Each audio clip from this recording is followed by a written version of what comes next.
அஸ்ட்ரோபக்தி tax நேயர்களுக்கு astro KS Iyengar பணிவான நமஸ்காரங்கள். மாத பலன் விஸ்வாவசு வருஷம் வைகாசி மாதம் 15/6/2025 14/6/2025 வரலும் உண்டான காலகட்டம். இந்த மாதத்தினுடைய கோள் சாரம் அப்படின்னு எடுத்தோம்னா காலபுருஷ தத்துவத்தின் முதல் ராசியில் புதன், இரண்டாவது ராசியான ரிஷபத்தில் சூரியன், மூன்றாவது ராசி அப்படின்னு சொல்லக்கூடிய மிதுனத்தில் குரு பகவான் மாறிட்டார்.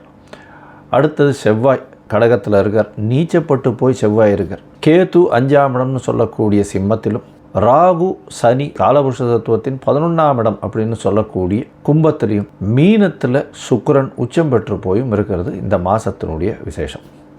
இந்த மாதத்தில் பார்த்தோன்னா எல்லா கிரகங்களும் ராகு கேத்துக்குள்ளே அடப்பட்டு போகிறது. இது ஒரு பெரிய விஷயத்தை நம்ம முக்கியமாக பார்க்கணும். ஒன்று. ரெண்டாவது விஷயம் பார்த்தேன்னா கிரக மாளிகா யோகம்னு சொல்லக்கூடியது மாலை மாதிரி எல்லா கட்டங்களிலும், அதாவது கும்பத்திலிருந்து சிம்மம் வரலும் 6 கட்டங்களில், அதாவது 7 கட்டங்களில் பார்த்தீங்களேனால் உங்களுக்கு கிரகங்கள் இருக்குது சுற்றி. சந்திரனை நம்ம எடுக்காமையே எல்லா கிரகங்களும் இருக்குது, மாத கிரகங்கள் வருட கிரகங்கள்லாம் இருக்குது. ஸோ இது ஒரு நல்ல ஏற்றத்தை கொடுக்கும். இப்போ இந்த மாதத்தினுடைய பலன்கள் என்னன்றதையும் பார்க்கலாம். இந்த மாதத்தில் வரக்கூடிய கோள் மாற்றங்கள் என்னென்ன இருக்குது அப்படின்றத பார்ப்போம். இந்த மாதத்தில் பார்த்தேனால் புதன், அதாவது மாத கிரகத்தில் பார்த்தோன்னா புதன் அடுத்த நாளே 16ஆம் தேதியே 16/5/2025 அன்றைக்கே மேஷத்திலிருந்து ரிஷபத்துக்கு போயிடுறார். அதை தவிர இந்த மாத கடைசி அப்படின்னு சொல்லக்கூடியது 2/6/2025 middle of the Tamil month 2ஆம் தேதி 6ஆம் மாதத்தன்னைக்கு ரிஷபத்திலிருந்து மிதுனத்துக்கு போயிடுறார் புதன், ஆட்சி பெற்று போகிறார். சுக்கிரன் இந்த மாதத்தில் மாற்றம் இருக்குது. சுக்கிரன் ஒரு 15 தேதி, அதாவது 31/5/2025 அன்றைக்கி பார்த்தோன்னா சுக்கிரன் மீனத்தில் உச்சம் பெற்ற சுக்கிரன் மேஷத்துக்கு மாறுறார். செவ்வாய் நீச்சத்தில் இருக்கார். இந்த மாதத்தினுடைய கடைசியில், அதாவது கிட்டத்தட்ட 8/6/2025 ஒரு வாரம் முன்னாடி கடகத்திலிருந்து சிம்மத்துக்கு போகிறார், கேத்துவோடு சம்மந்தப்படுறார். இதுதான் இந்த மாதத்தினுடைய மாற்றங்கள். இந்த மாதத்தில் வரக்கூடிய விசேஷமான நாட்கள்னு பார்த்தோம்னா இந்த மாதத்தில் வைகாசி அமாவாசை நல்ல ஏற்றமான தினம், முன்னோர்களுக்கு திதி கொடுக்க வேண்டிய தினம், முன்னோர்களை பற்றி நினைக்க வேண்டிய தினம். வேறு எந்த ஒரு விஷயத்தையும் இந்த காலகட்டத்தில் எடுப்பது சரியல்ல. புதிய விஷயங்கள் ஏதாவது எடுக்கணும்னா இந்த காலகட்டம் சரி கிடையாது, அமாவாசை தாண்டி தான் எடுக்கணும். அடுத்தது பார்த்தோன்னா இந்த மாதத்தில், அதாவது 27/5 அன்றைக்கி அமாவாசை வருது. 28/5 அப்படின்னு பார்க்கும்பொழுது 2025 அக்னி நட்சத்திரம் நிவர்த்தி வருது. இந்த 26 நாட்கள் வெயிலின் தாக்கம் அதிகமாக இருக்கக்கூடிய காலகட்டம்னு சொல்லுவோம். இந்த காலகட்டத்தில் முகூர்த்தங்கள்லாம் வைக்கிறதில்ல, சுப முகூர்த்தங்கள்லாம் பொதுவாகவே வைக்கிறதில்ல. வாஸ்து நாள் வருது, வாஸ்து கண்விழிக்கும் நாள் அப்படின்னு சொல்லக்கூடியது இந்த காலகட்டத்தில் வருது. அது 4/6/2025 அன்றைக்கி வருது. 9:05 10:35 1 மணி நேரம் 30 நிமிஷம் 90 நிமிஷம். பொதுவாகவே வாஸ்து கண்விழிக்கும் வேளையில் பார்த்தாலேயானால் 5 விதமாக பிரிச்சுக்கிறோம். அதில் பார்த்தாலேயானால் வாஸ்து புருஷன் கண் விழித்து காலை கடன்கள் செய்ய முடிக்கும் நாள், அதற்கு பிறகு அவர் ஸ்நானம் பண்ணக்கூடிய டைம், அதுக்கப்புறம் குளிக்கிற டைம், அவர் போஜனம் பண்ணக்கூடிய டைம், அதுக்கப்புறம் தாம்பூலம் தரிக்கக்கூடிய நேரம்.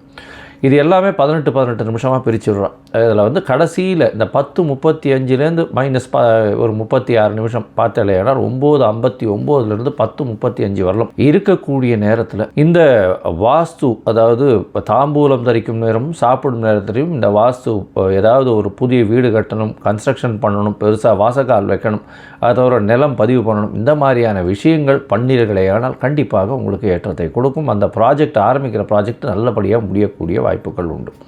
எந்த தோஷமும் இல்லாத காலம் அந்த வாஸ்து புருஷன் கண்விழிக்கும் காலம். ஒரு வருஷத்துக்கு பார்த்தாலும் 8-9 இருந்தால் அவர் வாஸ்து புருஷன் கண்விழிப்பார். அது ஒரு பெரிய ஏற்றத்தை கொடுக்கும். அந்த மாதம் பார்த்தாலும் வைகாசி விசாகம் பௌர்ணமி யோகம்னே பெரிய விசேஷம். முருகப்பெருமான் பிறந்த நாளாக சொல்லக்கூடியது வைகாசி விசாகம். அன்னைக்கு முருகனுக்கு போய் சேவிச்சுட்டு வர்றது பெரிய விசேஷத்தை கொடுக்கும். சரி, இப்போ மேஷம் முதல் மீனம் வரை இந்த மாதத்தில் எப்படி இருக்குது ஒரு ராசிக்காரர்களுக்கும் அப்படின்றத பார்க்கலாம். மிதுனம்,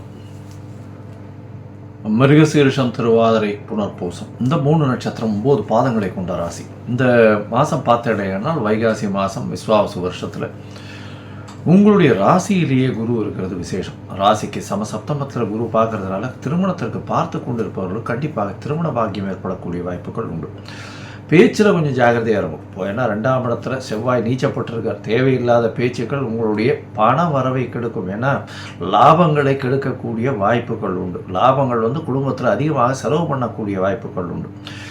பேச்சில் ரொம்ப ஜாகிரதையாக இருக்கிறது ரொம்பவுமே நல்லது. ஏன்னா 11ஆம் அதிபதினு சொல்லக்கூடியவர் வந்து 2ஆம் இடத்துல நீச்சப்பட்டு போகிறார். அதனால் வந்து பேச்சில் கவனமாக இருக்கிறது, தேவையற்ற செலவுகள் கொஞ்சம் ஜாகிரதையாக இருக்கிறது. 11ஆம் அதிபதி 2ஆம் இடத்துல இருக்கிறது விசேஷம். இருந்தாலும் பணம் என்ன வந்தாலும் அது கொஞ்சம் செலவுகள் வரக்கூடிய வாய்ப்புகள் உண்டு. குடும்பத்துக்குன்னு கொஞ்சம் அதிகமாக செலவு பண்ணக்கூடிய வாய்ப்புகள் இருக்கக்கூடும். இந்த காலகட்டத்தில் இளைய சகோதரர்களோட சிறு சிறு கசப்புகள் ஏற்படும். ஏன்னா 3ஆம் இடத்துல கேது பகவான் தனித்து இருக்கிறதுனாலே. அதனால் இந்த மாதம் பார்த்தீங்கன்னா பொதுவாகவே மாத கிரகங்கள்னு சொல்லக்கூடிய சூரியன், செவ்வாய், புதன் மற்றும் சுக்கிரன், இந்த 4 கிரகத்தினுடைய மாற்றங்களை வச்சு சொல்லுவோம். உங்களுடைய ராசிநாதனான புதன் வந்து உங்களுடைய ராசிக்கு 11ஆம் வீட்டில் இருக்கார். ஒரே நாளில் 12ஆம் வீட்டுக்கு வந்துடுறார். ராசிநாதன் 12ஆம் வீட்டில் மறைஞ்சிருக்கிறதுனால மனசுக்குள்ள கிளேசங்கள் இருக்கும், கொஞ்சம் பயம் இருக்கும். இருந்தாலும் எக்ஸாமினேஷன் அதெல்லாம் வந்து நிச்சயமாக பசங்க பாஸ் பண்ணுறதுக்கு பெரிய ஏற்றம் கிடைக்கும். ஏன்னா ராசியிலேயே குரு இருக்கிறதுனால கண்டிப்பாக எல்லா விதமான வெற்றிகளும் வரக்கூடிய வாய்ப்புகள் நிச்சயமாக உண்டு. ராசிக்கு 12ஆம் இடத்துல வந்து சூரியன் போகிறதுனால இளைய சகோதரர்களோட சிறு சிறு பிரச்சனைகள் இருக்கும், சிறு சிறு மனக்கசப்புகள் இருக்கும். அதோடு பார்த்தீங்கன்னா உங்களுடைய ராசிக்கு எழுத்து, கவிதை இதெல்லாம் எழுதுகிறவாளுக்கு கொஞ்சம் பின்னடைவு இருக்கக்கூடிய காலகட்டமாக அமைய போகிறது. அதாவது இதில் வெள்ளித்திரை, சின்னத்திரை இந்த மாதிரியான திரை இதில் இருக்கிறவங்க, அதோட தமிழ் அதாவது எழுத்து பணியில் இருக்கிறவங்களுக்கெல்லாம் வந்து பின்னடைவு கொஞ்சம் இருக்கக்கூடிய வாய்ப்புகள் உண்டு. 9ஆம் இடத்துல வந்து உங்களுடைய ராசிக்கு சனியும் ராகுவும் இருக்கிறதுனால தந்தையின் உடல்நிலையில் சற்று பின்னடைவு இருக்கும். ஜாகிரதையாக இருக்கிறது ரொம்பவும் நல்லது. இருந்தாலும் தந்தையினுடைய சொத்துக்கள் வந்து சேரக்கூடிய வாய்ப்புகள் உண்டு. அதை தவிர வந்து வெளிநாடு போய் படிக்கணும்னு நினச்சிட்டு இருக்க வாழ்க்கை ஒரு சின்ன தடங்கள் ஏற்பட்டு அதுக்கப்புறம் வெளிநாடு போய் படிக்கக்கூடிய வாய்ப்புகள் நிச்சயமாக உண்டு. இந்த மாதத்தில் பார்த்தீங்கன்னா உங்களுடைய ராசிக்கு 11ஆம் இடத்துல இருக்கக்கூடிய புதன் 12ஆம் இடத்துக்கு அடுத்த நாளே வரான்னு சொன்னேன். அதுக்கப்புறம் பார்த்தோன்னா உங்களுடைய ராசியிலேயே வர்றார் புதன். ராசிநாதன் ராசியிலேயே வர்றது ரொம்ப விசேஷம். குருவோட சம்பந்தத்தில் வர அது ஒரு பெரிய விசேஷத்தை கொடுக்கக்கூடிய காலகட்டம். இது வந்து 2/6/2025, அதாவது 15 நாள் 20 நாள்லேயே மாறிவிடுறார். இதன் மூலியமாக பார்த்தோன்னா நல்ல ஒரு ஏற்றம் கிடைக்கும். ராசிநாதன் வந்ததுக்கப்புறம் உங்களுக்கு 6ஆம் மாதம், அதாவது ஜூன் மாதம் 2ஆம் தேதியிலேருந்து பெரிய ஏற்றம் கிடைக்கக்கூடிய காலகட்டம். எல்லாம் தீர்க்கமான சிந்தனைகள் வரக்கூடிய காலகட்டம். எடுத்த காரியங்கள் எல்லாமே வெற்றிகரமாக போகக்கூடிய வாய்ப்புகள் நிச்சயமாக உண்டு. ராசிக்கு பார்த்தோன்னா 10ஆம் இடத்துல இருக்கக்கூடிய சுக்கிரன் ஒரு பெரிய ஏற்றத்தை கொடுப்பார். ஏன்னா 5ஆம் அதிபதி 10ஆம் இடத்துல உச்சம். அது தவிர பார்த்தீங்கன்னா 12ஆம் அதிபதியான சுக்கிரனும் 12க்கு 11 உச்சம் பெற்று இருக்கிறது தொழிலில் ஒரு அபரிமிதமான ஏற்றத்தை கொடுக்கும்.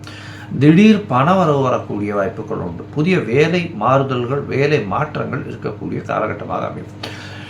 மொத்தத்தில் பார்க்கும்பொழுது இந்த மிதுன ராசிக்காரர்களுக்கு நல்ல ஒரு ஏற்றம் இருக்கக்கூடிய காலம். ஏன்னா ராசியிலேயே குரு இருக்கிறதுனால நிச்சயமாக திருமண பாகியம் உண்டு, குழந்தை பிராப்தியும் ஏற்படும். இந்த காலகட்டத்தில் குழந்தை பிராப்தி உண்டு. ஏன்னா 5ஆம் அதிபதியும் உச்சம் பெற்றிருக்கிறது, குருவும் 5ஆம் இடத்தை பார்க்கறது பெரிய ஏற்றம். இதன் மூலியமாக நல்ல ஒரு ஏற்றமான காலம். குழந்தை இல்லாதவர்களுக்கு திருமணமாகி இவ்வளவு நாள் குழந்தை இல்லாதவர்களுக்கு கண்டிப்பாக திருமண பாகியம் ஏற்படக்கூடிய காலகட்டமாக அமையும். உங்களுடைய ராசிக்கு 12ஆம் இடத்துல சூரியன் இருக்கிறது பெரிய விசேஷம்.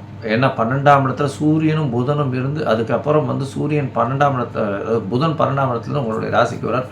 தீர்க்கமான சிந்தனை இருக்கும், எடுத்த காரியங்களில் வெற்றி கிடைக்கும். படிக்கக்கூடிய மாணவர்களுக்கு வெளிநாடு வெளியூர் போகக்கூடிய பாக்கியங்கள் நிச்சயமாக கிடைக்கக்கூடும். இருந்தாலும் எய்ம் பண்ண அதாவது எய்ம் பண்ண அளவுக்கு ரேங்கிங் கிடைக்கிறதோ, அதாவது எந்த ஒரு யூனிவர்சிட்டி கிடைக்கிறதோ இல்லாமல் அதற்கு கொஞ்சம் கம்மியான யூனிவர்சிட்டி கிடைக்கக்கூடிய வாய்ப்புகள் உண்டு. மொத்தத்தில் இந்த மிதுன ராசிக்காரர்களுக்கு ஏற்றமான காலம். அருகில் இருக்கக்கூடிய முருகப்பெருமானை வணங்கிட்டு வாங்க. ஏன் முருகப்பெருமானை வணங்கிட்டு வாங்கன்னு சொன்னால் 2ஆம் இடத்துல இருக்கக்கூடிய செவ்வாய் இந்த மாத கடைசி, அதாவது 8/6/2025 தான் மாறுறார். அதாவது 21 நாள் வைகாசியில் இருக்கார். அதனால் அது வரலும் சற்று பிரச்சனைகள் இருக்கக்கூடும். அதற்கு பிறகு உங்களுடைய பேச்சில் நிச்சயமாக நிதானம் வரக்கூடிய வாய்ப்பு உண்டு. இந்த மாதம் உங்களுக்கு சந்திராஷ்டம தினம் அப்படின்னு சொல்லக்கூடியது பார்த்தீங்கன்னா 17/5/2025 20/5/2025 வரலும் இருக்கக்கூடிய காலகட்டம். இதில் வந்து புதிய முயற்சி வேண்டாம், வெளியூர் வெளிமாநில பிரயாணம் வேண்டாம்னு சொல்கிறோம். ஒருவேளை பண்ண வேண்டிய கட்டாயமாக இருந்ததேயான சந்திர பகவானுக்கு உண்டான எளிய பரிகாரம்னு சொல்லக்கூடிய அருகில் இருக்கக்கூடிய விநாயகர் கோவிலில் வந்து ஒரு 10 குடம் தண்ணி வந்து கொண்டு போய் கொடுத்துட்டு போங்க. அதுவே வந்து சந்திராஷ்டமத்தின் தாக்கத்தை குறைக்கும். இந்த மாதம் வந்து வைகாசி மாதம் நல்ல ஒரு ஏற்றமும் பணவரவில் நல்ல ஒரு ஏற்றமும் உங்களுடைய திருமண பாக்கியமும் குழந்தை பேரும் ஏற்படக்கூடிய வாய்ப்புகள் நிச்சயமாக. கடகராசி நேயர்கள், அதாவது புனர்பூசம் பூசமாயில்யம் இந்த நட்சத்திரத்தை கொண்ட 9 பாதங்களை கொண்ட ராசி. இந்த ராசியில் பொறுத்தவங்களுக்கு பார்த்தீங்கன்னா இந்த மாதம், அதாவது வைகாசி மாதம் விஸ்வாவசு வருஷத்தில் ராசியிலேயே செவ்வாய் இருக்கிறதால அவரே வந்து உங்களுடைய ராசிக்கு மிகப்பெரிய யோகாதிபதி, 5-10க்கு அதிபதி, ஒரு திரிகோண கேந்திரத்துக்கு அதிபதி. அவர் வந்து உங்களுடைய ராசியிலே இருக்கார். இருந்தாலும் நீச்சப்பட்டு போகிறதுனால குழந்தைகள் மூலியமாக சிறு சிறு பிரச்சனைகள் வரும். அதை தவிர பார்த்தீங்கன்னா உங்களுக்கு தொழிலில் வந்து சற்று பின்னடைவு ஏற்படக்கூடிய வாய்ப்புகள் நிச்சயமாக இருக்கும். உங்களுடைய ராசிக்கு சப்தமத்தில், அதாவது 8ஆம் இடத்துல வந்து சனி இருக்கிறதுனால அஷ்டமத்து சனி போயின்னு இருக்கு. உடல்நிலையில் கொஞ்சம் ஜாகிரதையாக இருக்கிறது ரொம்பவும் நல்லது. வண்டி வாகனங்களில் ஜாகிரதையாக போகிறது நல்லது. அரசாங்கம் சொல்லக்கூடிய கட்டுப்பாட்டில் இருக்கிறது ரொம்பவும் நல்லது. 12ஆம் இடத்துல இருக்கக்கூடிய குருவின் மூலியமாக வெளிநாடு வெளியூர் போகக்கூடிய பாக்கியம் உங்களுக்கு வரக்கூடிய வாய்ப்பு இருக்குது. இந்த காலகட்டத்தில் பார்த்தீங்கன்னா உங்களுக்கு புதிய வேலை மாற்றம் இதெல்லாம் கிடைக்கக்கூடிய வாய்ப்பு உண்டு. பண வரவிற்கு கொஞ்சம் தட்டுப்பாடுகள் இருக்கும். ஏன்னா 2ஆம் இடத்துல வந்து கேத்து இருக்கிறதுனால சற்று பின்னடைவு இருக்கக்கூடிய வாய்ப்புகள் உண்டு. பேச்சில் ரொம்ப கவனமாக இருக்கிறது ரொம்பவும் நல்லது. ராசிக்கு 9ஆம் இடத்துல வந்து சுக்கிரன் இருக்கிறது பெரிய விசேஷம். 9ஆம் இடத்துல சுக்கிரன் உச்சம் பெற்று போயிருக்கார். 11ஆம் அதிபதி 11க்கு 11 இருக்கிறது ரொம்ப விசேஷம். இந்த மாதத்தில் பார்த்தீங்கன்னா கிட்டத்தட்ட ஒரு 15 நாள் வரணும் வந்து, அதாவது வைகாசி மாதம் பாதி வரணும் வந்து சுக்கிரன் உச்சம் பெற்று போயிருக்கிறதும் அதற்கு பிறகு மேஷத்துக்கு வர்றது வந்து நல்ல ஒரு ஏற்றம். இந்த காலகட்டத்தில் பார்த்தீங்கன்னா செவ்வாயினுடைய பார்வை சனி மேலேயே விழுறது 8ஆம் பார்வையாக. அதனால் ஹாஸ்பிட்டல் அந்த மாதிரியான செலவுகள் கொஞ்சம் இருக்கக்கூடிய வாய்ப்புகள் இருக்குது. தந்தையின் உடல்நிலையில் நல்ல ஒரு ஏற்றம் இருக்கக்கூடிய காலகட்டமாக அமைய போகிறது. ராசிக்கு பார்த்தீங்கன்னா 10ஆம் இடத்துல இருக்கிற புதன் அடுத்த நாளே, அதாவது 16/5/2025 வந்து அவர் ஷிஃப்ட் ஆகிறார். இந்த காலகட்டத்தில் பார்த்தீங்கன்னா 10ஆம் இடத்துல இருக்கக்கூடிய புதன் நல்ல ஒரு ஏற்றத்தை கொடுக்க போகிறார். இந்த புதன் வந்து உங்களுடைய 12ஆம் அதிபதி, 12க்கு 11 இருக்கிறதுனால வேலையில் மாறுதல் வரும். இம்மிடியேட்டாக வேலை கிடைக்கக்கூடிய வாய்ப்பு உண்டு. வேலையின் மாற்றம் மூலியமாக உங்களுக்கு பண வரவு அதிகமாக இருக்கக்கூடிய வாய்ப்புகள் உண்டு. இருந்தாலும் தேவையற்ற செலவுகள் கொஞ்சம் வரும். 12ஆம் இடத்துல குரு இருக்கிறதுனால கண்டிப்பாக அந்த செலவுகள் சுப செலவுகளாக கருதப்படும். 2ஆம் இடத்துல கேத்து இருக்கிறதுனால எந்த அளவு தேவையோ அந்த அளவுக்கு தான் வந்து கொஞ்சம் ரொம்ப ஸ்கேர்சிட்டி இருக்கக்கூடிய, அதாவது பண வரவிற்கு ஸ்கேர்சிட்டி இருக்கக்கூடிய வாய்ப்புகள் நிச்சயமாக உண்டு. பேச்சில் ரொம்ப கவனமாக இருக்கணும். குடும்பத்தில் சிறு சிறு சண்டைகள் கணவன் மனைவிக்குள்ள வரக்கூடிய வாய்ப்புகள் நிச்சயமாக இருக்கும். இந்த மாதம் பார்த்தாலேனா மொத்தத்தில் படிக்கக்கூடிய மாணவர்களுக்கு சற்று பின்னடைவு இருக்கும். வெளிநாடு வெளியூர் போக வேண்டிய கட்டாயம் வரும். புதிய வேலை அமைஞ்சு வேலை மூலியமாக வெளிநாடு போகக்கூடிய பாக்கியம் வரும். போட்டித் தேர்வில் சற்று பின்னடைவு இருக்கக்கூடிய காலகட்டமாக அமையும். உங்களுடைய முயற்சிகளில் சற்று பின்னடைவு இருக்கும். ஏன்னா உங்களுடைய ராசிக்கு 11ஆம் இடம் 12ஆம் இடத்துல வந்து, அதாவது 11ஆம் இடத்துல ஒரு 20 நாள், அதுக்கப்புறம் 12ஆம் இடத்துல புதன் வர்றதுனால நிச்சயமாக வந்து வெளியூர் வெளிமாநிலம் போகக்கூடிய வாய்ப்புகள் உண்டு. செலவுகள் அதிகமாக இருக்கும். இது மொத்தத்தில் பார்த்தீங்கன்னா இந்த கடகராசிக்காரர்களுக்கு உடல் நலத்தில் சற்று கவனமாக இருக்கும். சூடு அதிகமாக இருக்கும். செவ்வாய் நீச்சப்பட்டாலும் பிரச்சனைகள் கொஞ்சம் உடல் நலத்தில் வரக்கூடிய வாய்ப்புகள் உண்டு. சனி வேறு 8ஆம் இடத்துல இருக்கா, சனியை வேறு பார்க்குறாரு. அதனால் உடல் நலத்தில் கவனம் தேவை. வண்டி வாகனங்கள் ஓட்டும்போது ஜாகிரதையாக இருக்கிறது நல்லது. மறைந்த இடத்திலிருந்து சிறு சிறு தொல்லைகள் வரக்கூடிய வாய்ப்புகள் நிச்சயமாக இருக்கும். உங்களுடைய தந்தையின் மூலியமாக நல்ல ஒரு ஏற்றம் கிடைக்கும். தாயின் மூலியமாக நல்ல ஒரு ஏற்றம் கிடைக்கக்கூடிய வாய்ப்பு. தாயின் உடல்நிலையும் தந்தை உடல்நிலையும் நல்ல ஒரு ஏற்றம் இருக்கக்கூடிய வாய்ப்பு. அது தவிர பார்த்தீங்கன்னா புதனின் மாற்றம் நல்ல ஏற்றத்தை கொடுக்கக்கூடிய வாய்ப்புகள் நிச்சயமாக உண்டு. படிக்கக்கூடிய காம்படிட்டிவ் எக்ஸாமில் சற்று பின்னடைவு இருக்கும். அது தவிர வந்து வெளிநாடு வெளியூர் போகக்கூடிய வாய்ப்பு. அது தவிர உங்களுடைய புதிய வேலை நிமித்தமாக வெளிநாடு போகக்கூடிய வாய்ப்புகள் நிச்சயமாக அமையும். இந்த காலகட்டத்தில் பார்த்தீங்கன்னா எடுத்த காரியங்களில் சற்று பின்னடைவு இருக்கும். பேச்சில் ரொம்ப கவனமாக இருக்கும். குடும்பத்தில் கணவன் மனைவிக்குள்ள ஒற்றுமை கொஞ்சம் கம்மியாக இருக்கக்கூடிய வாய்ப்புகள் நிச்சயமாக இருக்கும். ஏன்னா சனியை வந்து இப்போ என்ன சொல்கிறதுனா, சனியை சுபர் பார்த்தாலும் 8ஆம் இடத்துல போய் இருக்கிறது அந்த அளவு விசேஷத்தை கொடுக்காது. மொத்தத்தில் இந்த கடகராசிக்காரர்கள் வந்து அருகில் இருக்கக்கூடிய சிவன் கோவிலுக்கு போகும். சிவன் கோவிலில் போய்ட்டு ஒரு தாமரை மலர் வச்சு அந்த சிவன் கோவிலில் அர்ச்சனை பண்ணிட்டு வாங்க. அடுத்தது இந்த கடகராசிக்காரர்களுக்கு என்றைக்கு சந்திராஷ்டமம் அப்படின்னா, சந்திராஷ்டமம் வந்து 20ஆம் தேதி 20/5/2025 22/5/2025 வரலும் இருக்கக்கூடிய காலகட்டம் சந்திராஷ்டம காலகட்டம். இந்த காலகட்டத்தில் புதிய முயற்சி வேண்டாம். வெளியூர் வெளிமாநில பிரயாணம் வேண்டாம். ஒருவேளை பண்ண வேண்டி இருந்ததே ஆனால் சந்திரனுக்கு உண்டான எளிய பரிகாரம் அப்படின்னு சொல்லக்கூடியது அருகில் இருக்கக்கூடிய கோசாலையில் உங்களால் முடிஞ்ச இந்த அகத்திக்கீரை கட்டு வாங்கி கொடுத்துட்டு போங்க. கண்டிப்பாக சந்திர பகவானுக்கு உண்டான பிரச்சனைகள் வருவது தவிர்க்கப்படும். இந்த மாதத்தில் பார்த்தாலேயானால் பிரதோஷ விரதங்கள் இருக்கும் கடகராசிக்காரர்கள். அதுவும் இந்த வேகமாக செல்லக்கூடிய வாகனங்களில் செல்லக்கூடிய ஃபுட் டெலிவரி பண்ணக்கூடியவெல்லாம் கொஞ்சம் ஜாகிரதையாக இருக்கும்.